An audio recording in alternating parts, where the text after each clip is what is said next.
Hi, I'm Angie Hicks, co-founder of Angie, and one thing I've learned is that you buy a house, but you make it a home. Because with every fix, update, and renovation, it becomes a little more your own. So you need all your jobs done well. For nearly 30 years, Angie has helped millions of homeowners hire skilled pros for the projects that matter. From plumbing to electrical, roof repair to deck upgrades. So leave it to the pros who will get your jobs done well. Hire high-quality certified pros at Angie.com.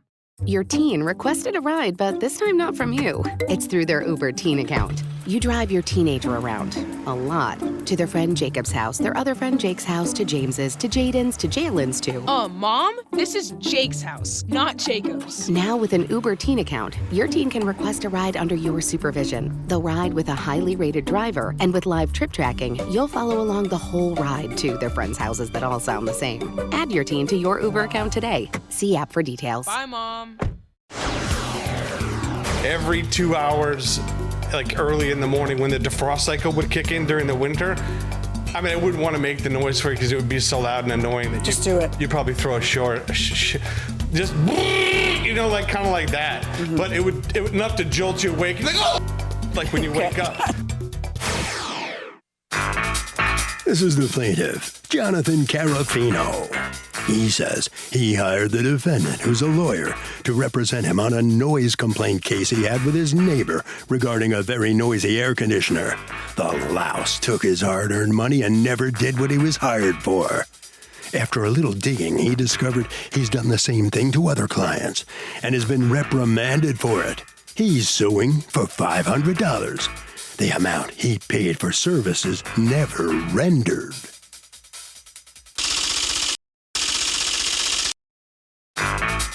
This is the defendant, Alec Reimer. He says the plaintiff never gave him a chance to finish the job he was hired to do, which was to look over his evidence and write a letter trying to rectify the noisy air conditioning unit at his neighbor's condo. The guy's impatient and erratic and doesn't understand it was taking him time to digest all the material he submitted. Owe him a refund? No way! He's accused of not getting the job done.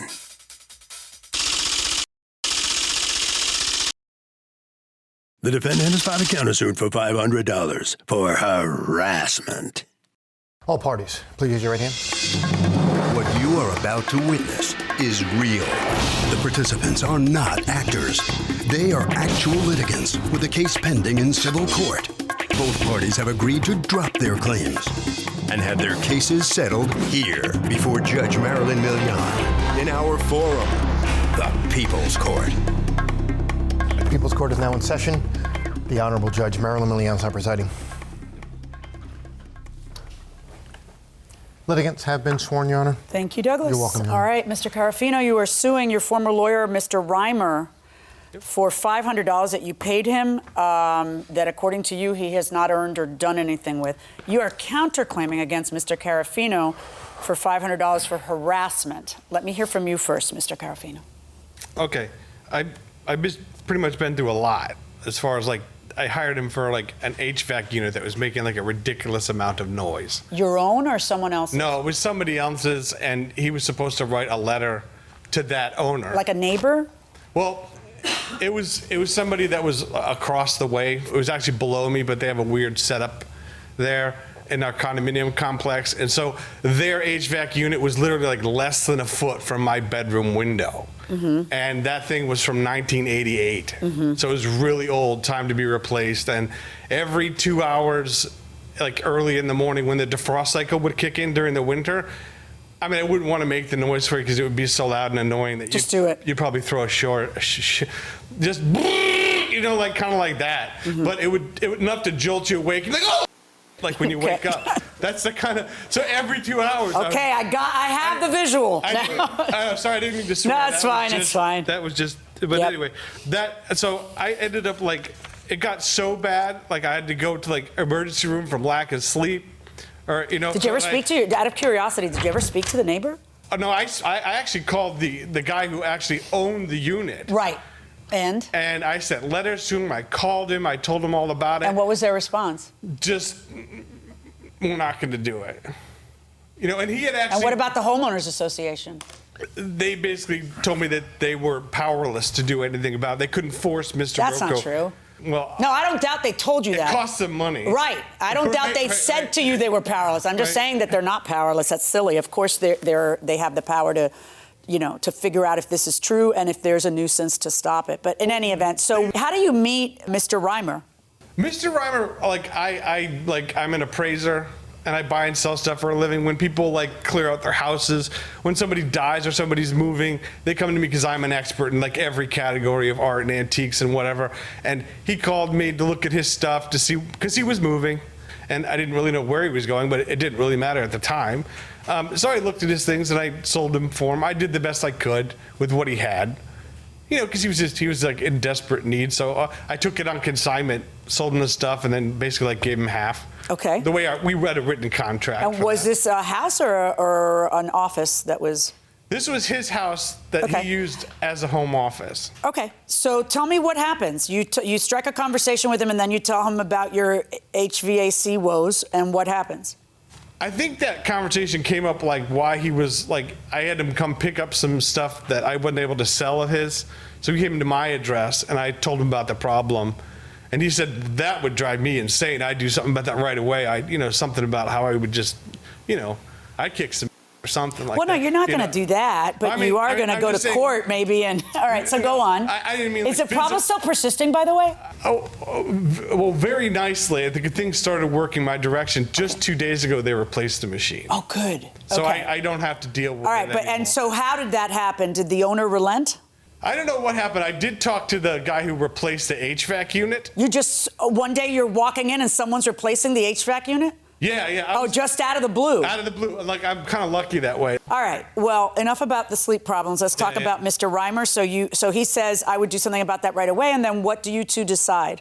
How does it come up with the $500? Tell me about that. Yeah, the $500 was pretty exact. He pretty much wanted an hour of $250 an hour for labor. And he wanted half of it was supposed to go for reading the letter and the information I gave him. Reading the letter? I gave him a lot of information. Meaning what? The letters you had sent to the homeowner? Everything. What is the rest of it? Complaints to the police? What is it? Oh, 50 million, not 50 million, but a lot of letters, probably over 100 letters to property management complaining about the problem. Okay. Every bit of information, medical records. All right, so why are you suing him? What ends up happening here? Well, he pretty much he didn't do the job I asked him to do. What was the job you hired him for the $500? The verbal contract that we had was pretty much the $500 was for 2 hours. One was to read the stuff and the other one was to write the letter. Okay, so he didn't write the letter. Well, he came to me at some point and he said, the letter was supposed to be written by that Saturday, and I made it very clear that I was in a desperate situation. It had to be done right away. And what does he tell you? He said for whatever reason, he couldn't write it on time or didn't get it done. Okay. And I said, okay, let's put on hold for just a second because I need some time to think about what to do here. Between him not writing the letter and the other thing that was really annoying is I'm talking about the relationship I'm having with him as a lawyer. And the contact was ridiculous. Meaning?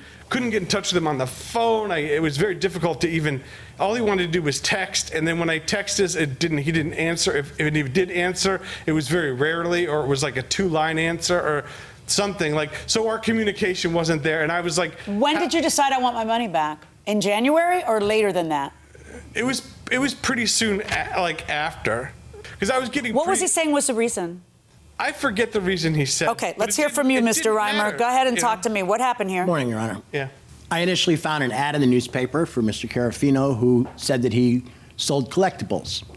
Contacted him. We signed an agreement, a consignment agreement, essentially. Thereafter, he began telling me about this problem that he had. I told him I thought I could help. He sent me emails and gave me a stack of documents, which we just discussed. So I began to review and put together my understanding of what was happening in the case.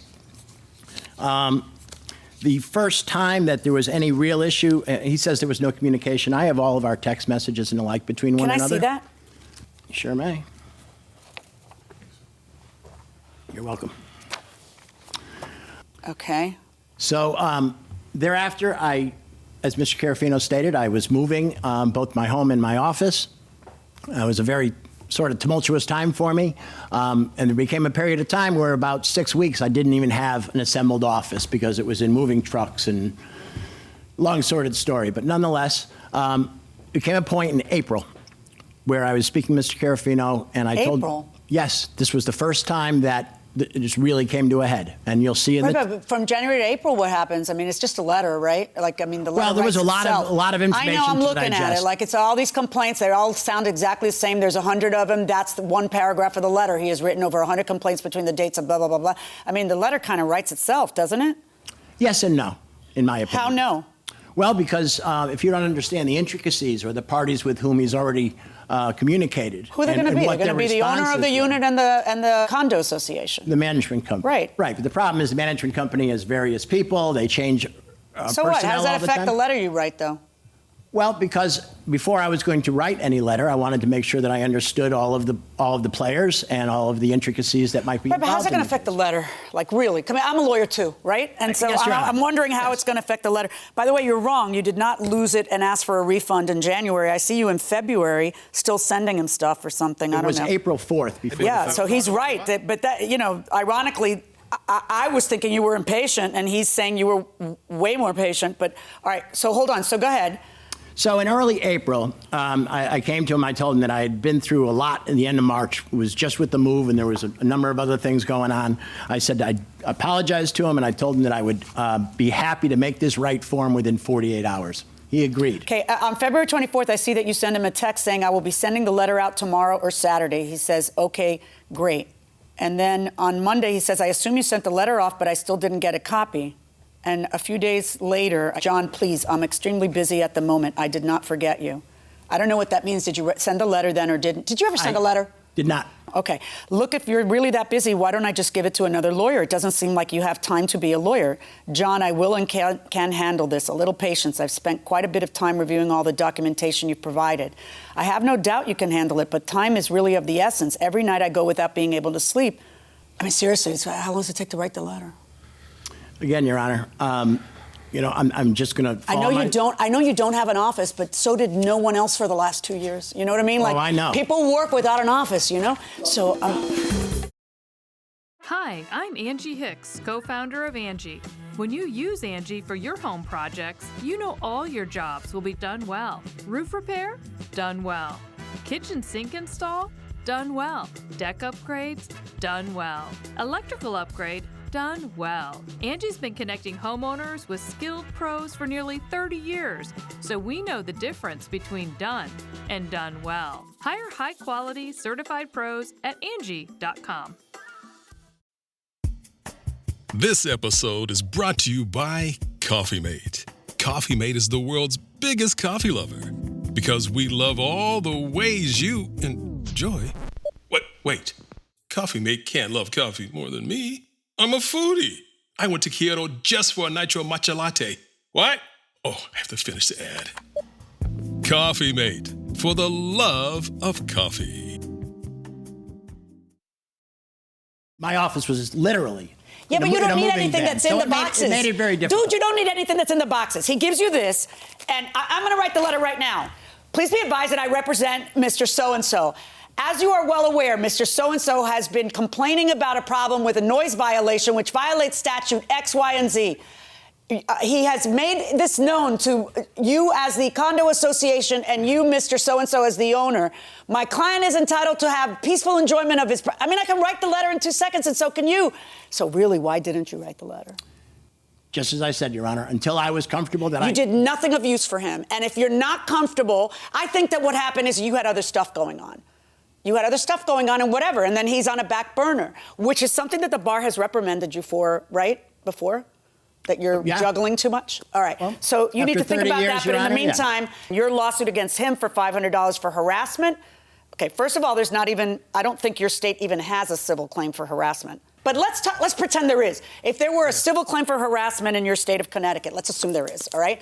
How is it harassment for someone to ask you to give the money back? Tell me about the harassment. So on April 4th, okay, I essentially fell on my sword to Mr. Carafino. I told him what had gone on. I said, give me 48 hours. I will make this right. Yeah. He agreed. And then what?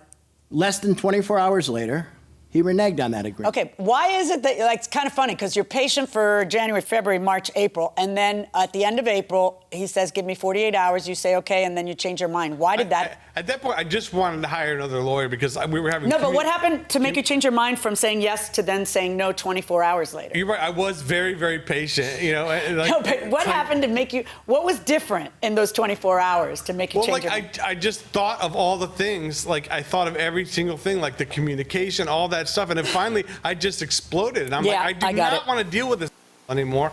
And okay, you're going to need to stop cursing in my courtroom. I'm sorry. That is a perfect example. Yeah, you're just going to need to stop. I'm very sorry. Okay, the first time I let it go because I thought you were just super sleep deprived, but now I just think that's how you talk, which is fine at a bar, but not in my courtroom. That's how I think, and I sometimes I can't. Okay. The letter had been drafted, and it was given to somebody else for mailing on during the course of what I was doing, and it didn't. So now you did write the letter. I did ultimately send a letter. Wrote a letter, but it never got sent, Your Honor. Please give me 48 hours to need this right. I give you my word as a gentleman. Go ahead and send the letter again. And then he says, without backwards and upside down, your life is right now. I don't think you're going to be of any use to me. I'm sorry, but I'm going to have to ask you. You know what? I think you should be returning the $500. But where's the harassment? You wanted me to read lower, right? Yes. Okay. Send me back my $500. I'm going to court and fill out the paperwork today. This is April 11th. I'm giving you until this Friday. It's all the excuses, just warm. I don't have to file any necessary. You were supposed to be making my life easier. This is well, you're not answering him. On April 11th, he sends you something, and then you don't answer. And then on April 17th, he says, you were supposed to make my life easier, but now you've made it more difficult. Lawyers have no ethics.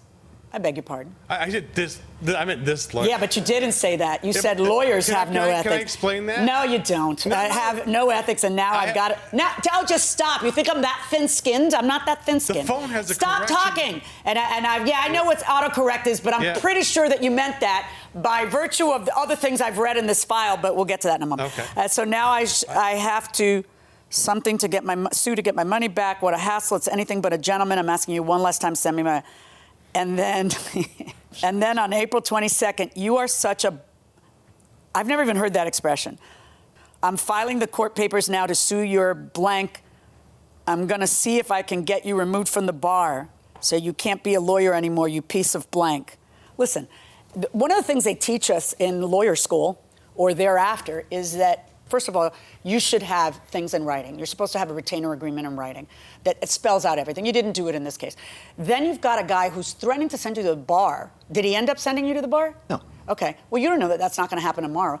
But why allow him to stew and explode? What's the $500 to you? To him, it's a matter of principle that he can't sleep. And you know you didn't. You know you failed him. You know that you didn't write the letter that I can write in 2 seconds, and so can you. So if you failed him, why didn't you just send him the money and shut him up? I'm asking you lawyer to lawyer. Because he got on my nerve at that point. Yeah, but you don't have the right for him to get on your nerve because he gave you the file in January. It's been 4 months. When he started acting like... He didn't do that for 4 months. What are you doing putting stuff like that in writing? Well... Yeah, but why? I had to go to the ER. I'm dying here. I understand, but say it, forget it, write it, regret it. You write it down. You don't think it's going to come out in court that you're using this profanity every 6 seconds to... Well, I'm sorry for using profanity. It's not just a profanity. It's just goofy. Why would you put yourself in writing? I just think it's justified. But it's not effective, is it? No, it's not effective. You're the one that's unbelievable. You did nothing you promised. You took payment for it and did nothing. I gave you a chance, and now he waits he waits 2 months and then writes you another text. I'm going to give you one last chance before I send the U.S. Marshals to your new address and have you served for not sending the letter we agreed upon. And this is after you're saying the letter was already written. So why do you do this to a client? You know, why are you unnecessarily allowing him to stew like this? Because on the 4th, Your Honor, he claimed that he fired me. And then he started with the vulgarity, started with the threats. I wasn't going to do anything at that point. If you want to keep the payment because you did the job, then you have to finish the job whether you like him or not. And instead you're wasn't an issue of like, Your Honor. Well, then it's an issue of... And I did spend It's an issue of complying with the rules of ethics that do not allow you to take payment for a service you didn't render. You're apologizing for not rendering it. You're telling him I actually even wrote it. It just didn't get sent. And then in the course of those 3 months, you still don't send it. Return the guy's money. Him trying to get you to pay Yeah, it's annoying that he curses at you in a text, but it clearly did not upset you or harass you very much because you still didn't send a letter that you claim to have written, which I don't believe you wrote. He had already but in fired any event, me. on your counterclaim against him, 0. On his claim against you, $500 verdict for the plaintiff. Thank you.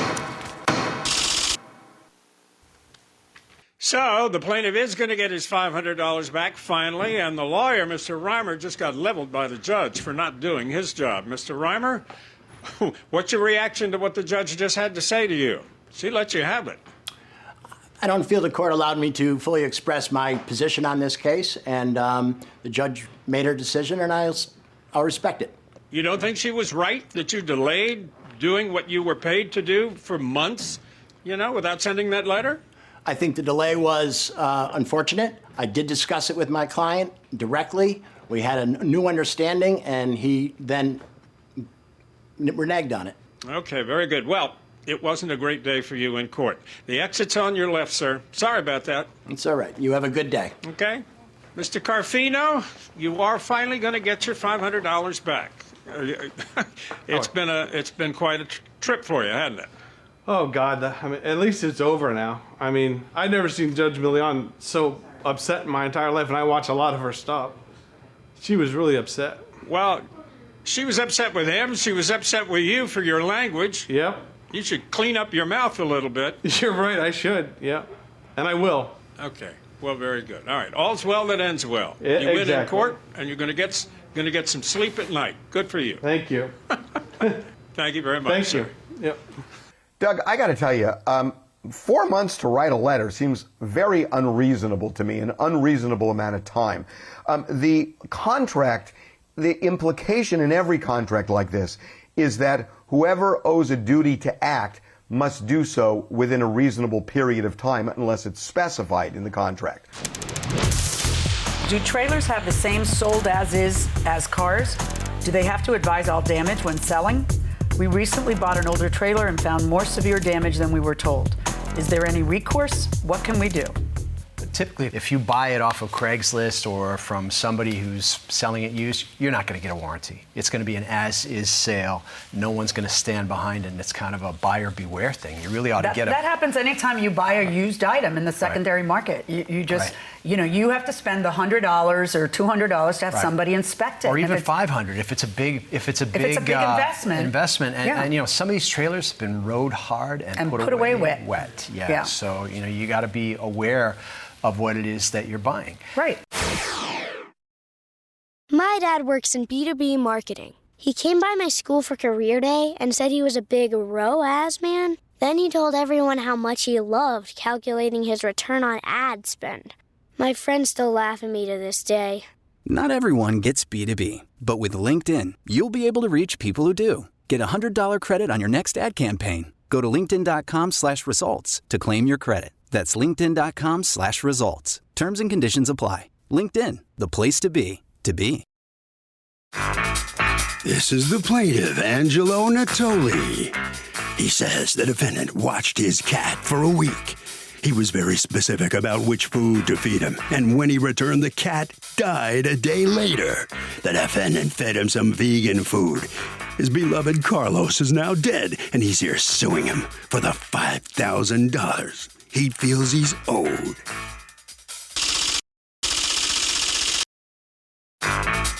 This is the defendant, Rondu. He says he's not responsible for the plaintiff's cat dying, and he can't believe he's being sued for it. That's right, he watched the plaintiff's cat for about 2 weeks, and he was fine. If the cat felt sick after he got home, the plaintiff should have taken him to the vet. He didn't, and he's sorry Carlos is dead. He's accused of causing a dietary death. The defendant has filed a countersuit for $2,000 for harassment. All parties, please raise your right hands.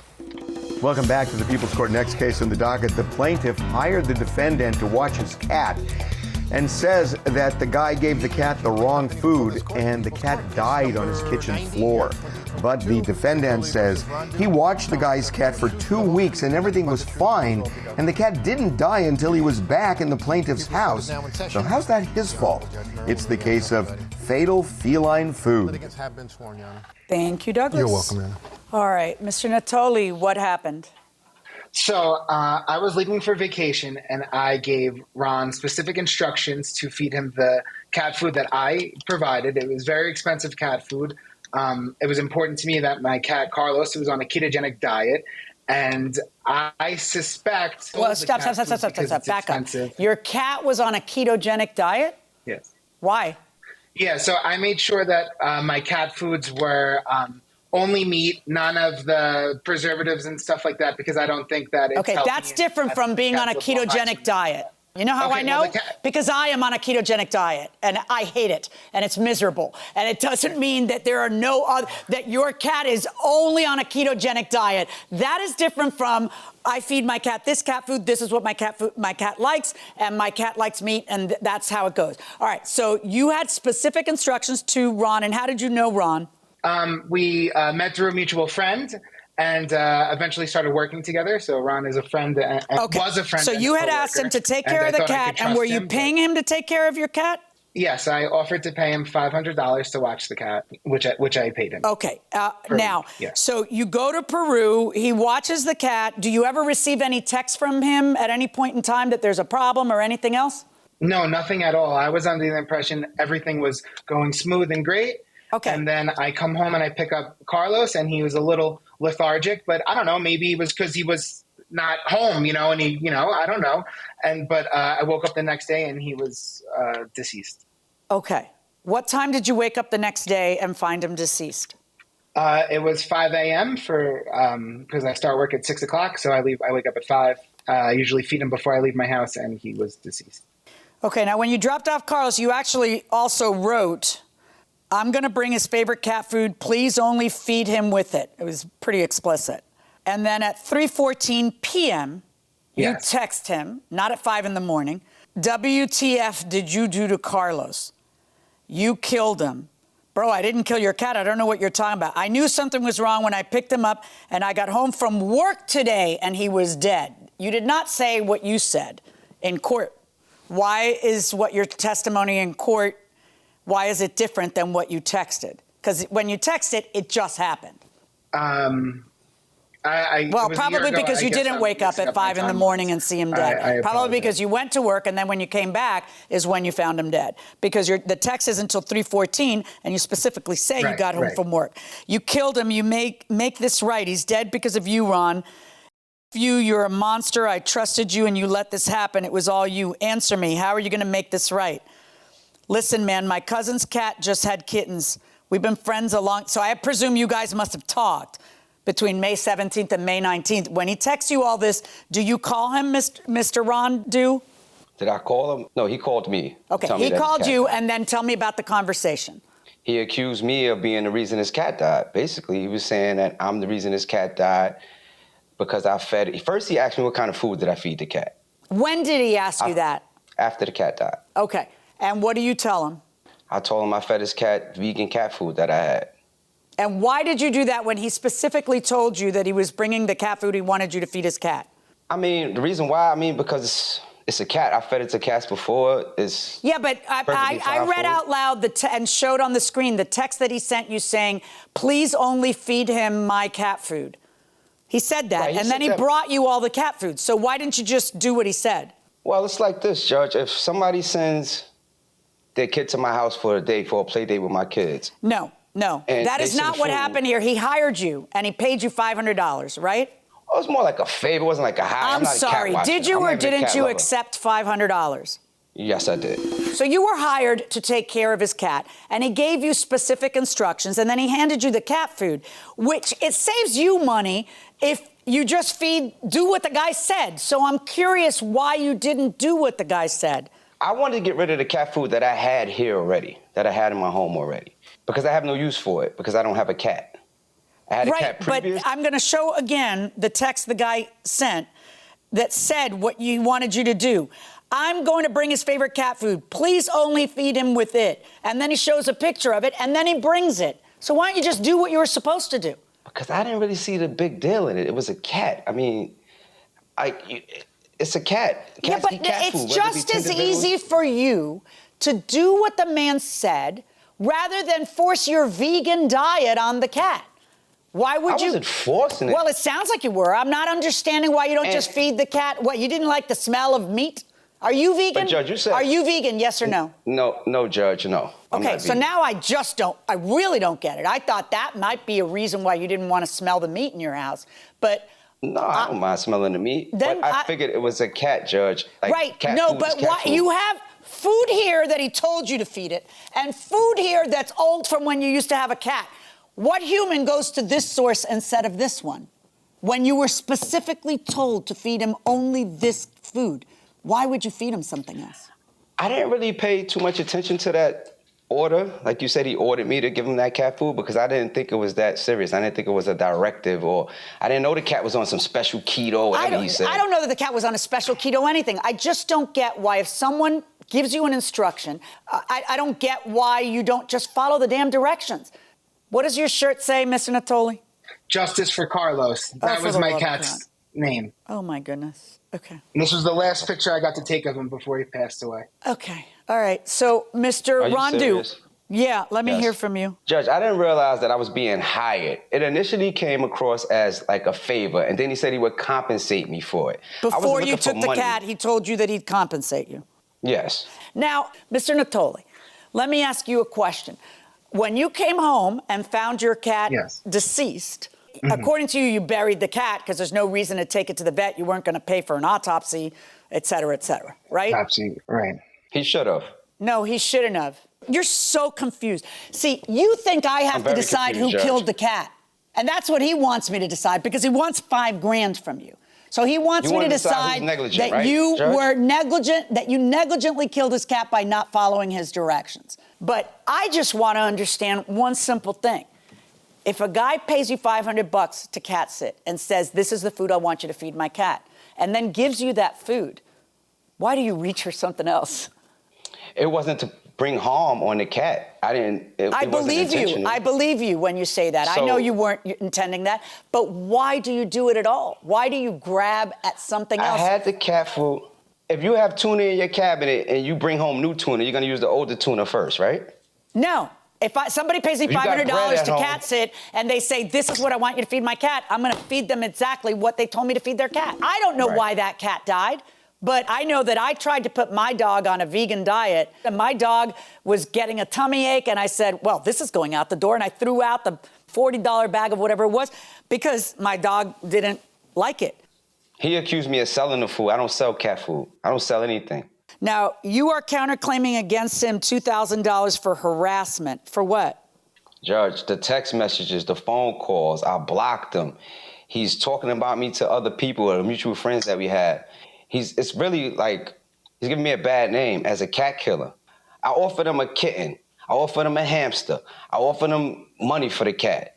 How much did you offer him? I don't remember, Judge, because I was just saying to him, like, in a polite way, in an empathetic way, how can we make this right?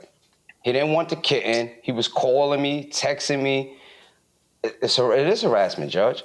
I know it sounds like that I did something negligent because I fed the cat what I wanted to feed the cat. Yeah. Just like I didn't really consider myself as being hired. Just like if anyone else comes and asks me to do them a favor. So, why do you call it a favor when you accepted $500? That's what he called it. Yeah, but I don't care. If you accepted $500, you're just a sitter, like a babysitter, a dog sitter, a cat sitter. You're a sitter and you got paid $500. You're doing a job and you got $500 for doing it. So maybe you should do it the way you were asked to do it. I didn't know it was that serious, Judge. Well, honestly. It looks like it was maybe, right? It was a cat. Something else could have been wrong with the cat. Yes. Cat could have had kidney stones. It could be a million things that could have been wrong with this cat. There could be a million things. And without an autopsy, which nobody does for a cat or a dog, without an autopsy, we can never know why that cat died. But it's kind of strange that you feed it food you were told not to feed it. You were told exactly what to feed it. You reach for something else just because you feel like it. And according to you, you returned his cat food? That's correct. And Mr. Natoli, do you say he didn't return your cat food? No, he did, but I think he was originally going to sell it, and then when the cat was sick, he realized he couldn't do it, and he kept. What do you it. mean when the cat I don't know was if he was sick? going to try to sell Wait, it, stop. or he was too lazy to- What are you saying? I have no idea what you're saying. You picked up the cat. Yes. You didn't say, what's wrong with my cat? My lethargic. cat's dragging. Right. He was a little lethargic, but I thought maybe it's from being in a strange place for a week. Okay, that's fine. And then do you get cat food with you? Does he say, here's your cat food? Yeah, so that's when I knew something was not right. The cat's not feeling right. Right. So wait, just a second. Yes, Did you he get returned all the the cat cat food to me. food that you had given him? Yes. Yes. Okay. So don't you say to him then, what the heck did you feed him? Right, and that's when he told me it was vegan cat food. All that happens when you're picking up the cat. Yes. And the cat's lethargic, but you figure the cat was just sad. Yeah. And then the next day you go to work, not at 5 a.m, you don't realize it. I know you were trying to make it closer so that we can find causation. And then you go to work, and then you come back from work 8 hours later, and the cat is dead. Okay. Mr. Natoli, let me tell you something. In a case like this, there are 2 things you're suing for. Let's talk about them separately. One is a refund of the monies to watch the cat. Heck yeah, because you gave him instructions, he didn't follow them, and that alone, to me, is suspicious enough where, and of course, he keeps calling it a favor, so yeah, he should pay you back that $500. He called it a favor. The next question is whether or not you could pin on him the death of the cat. It is not enough for us to all have a suspicion that eating too much fiber killed your cat, okay? It is not enough for us to have that suspicion. We would have to actually know what caused the death of the cat, because other things can cause the death of the cat. So, Mr. Natoli, I am absolutely going to order Mr. Ron to return your $500 since he didn't do the job that you asked him to do. But as far as your money for pain and suffering, you're not even really entitled to pain and suffering in this type of a case, because unless you can prove he did it to your cat on purpose, which I don't even think you're saying, all right, you would not be entitled to pain and suffering. The only thing you would be entitled to would be the value of your cat. And you're getting back the $500, which is kind of the value of your, it's probably a generous value for a cat, and I think that should suffice under the circumstances. I don't need to find that he killed your cat. I need to find that he didn't follow the instructions. That's all I need to find to be able to order him to return that money, and I'm going to order him to return that money. $500 verdict for the plaintiff, and on the countersuit, 0. Okay. So the plaintiff prevails. He's going to get the $500 he paid the defendant back. He doesn't get $5,000 for the lawsuit, which is really what he was suing for, and the defendant gets nothing for his $2,000 lawsuit. Let me ask you, Mr. Rondu, did it ever occur to you that maybe what you fed him did eventually cause the cat's death? That maybe that really did it? It occurred to me after the cat died, perhaps. Yeah. Possible.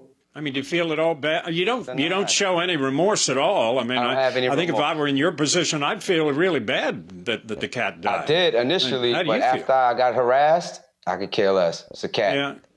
We from New York City. It's cats all over the place. Pick one. All right.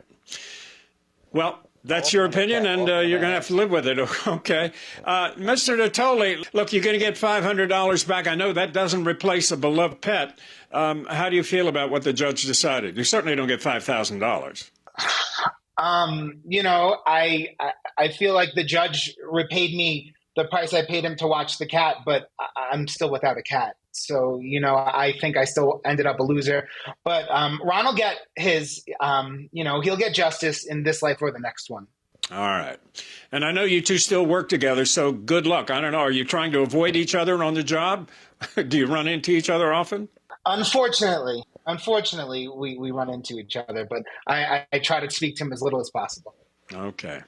Well, good luck to you, and I'm sorry you lost your beloved pet. Good luck, all right? Maybe getting another cat as soon as you can might help.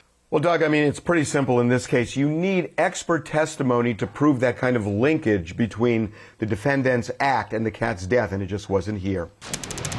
I am renting a home. I have a serious issue with gnats. The landlord told me they can't do anything until I figure out how they are getting in. I keep the house clean, trash is taken out daily, and no food or sugary items are put inside the garbage. I don't know what to do. Can I force the landlord to send out an exterminator? I think you can ask him to send out an exterminator. I've never had a gnat infestation in an apartment or a house that I lived in. It sounds kind of unusual. But some of them bite, I know that much. And They're tiny little things. I think they can probably live off of a thumbprint for like a month, probably. I don't think they eat very much. They're tiny little things. But they have traps and stuff you can set in a house. But it's the landlord's responsibility. Yeah, to keep the house. It's the other way around. The burden's on the landlord. I mean, the landlord might be thinking, "Oh my God, I got to get rid of this person." They've got bugs in there because they're right. But the landlord, yes, you can force the landlord to send an exterminator, and Absolutely. if the landlord won't send an exterminator, then you just get an exterminator, and unless that exterminator says it's your fault because you're doing X. Right.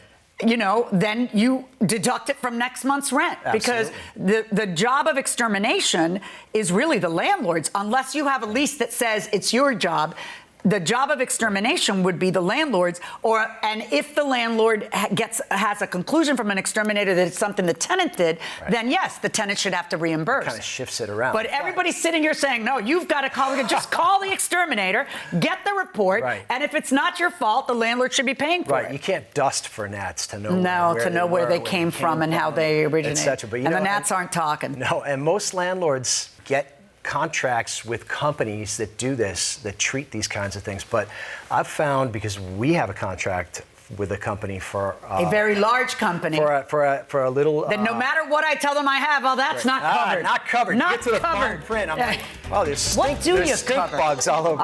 Stink bugs aren't covered. Not covered. So I'm sure there's fine print that says excludes gnats. So that's the way it goes.